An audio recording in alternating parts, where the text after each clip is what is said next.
میں گزشتہ 3 ہفتوں سے جو ہے مختلف علاقوں میں گیا ہوں، کیمپوں میں گیا ہوں، اور وہاں پر کیمپ میں موجود لوگوں سے میں نے سوال کیا کہ آپ کی ضرورت کیا ہے۔ ہر شخص نے اپنی ضرورت بتائی، لیکن جمالی صاحب نے آج ایک ایسی ضرورت کا ذکر کیا ہے کہ یقین جانیں کہ دل خوش ہو گیا ہے اور آنکھوں میں ایک آنسو آ گئے، اور حقیقت پر انہوں نے بات کہی ہے۔ انہوں نے کہا کہ مجھے یہاں پر قرآن مجید چاہیے، لوگوں کے پاس پڑھنے کے لیے قرآن مجید موجود نہیں ہے۔ میری آپ تمام لوگوں سے گزارش ہے کہ جمالی صاحب کی اس بات کو دل سے لیں، اور یہ بھی آپ کو اپنے الفاظ میں بیان کریں گے۔ بھائی جان، ہم تو سب ڈوب گیا۔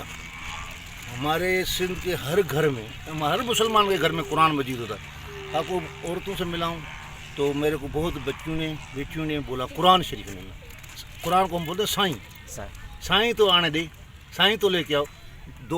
انشاءاللہ میں آپ سے وعدہ کرتا ہوں کہ کل آپ کے پاس انشاءاللہ یہاں پر 2 درجن سے زیادہ قرآن مجید آ جائیں گے۔ انشاءاللہ۔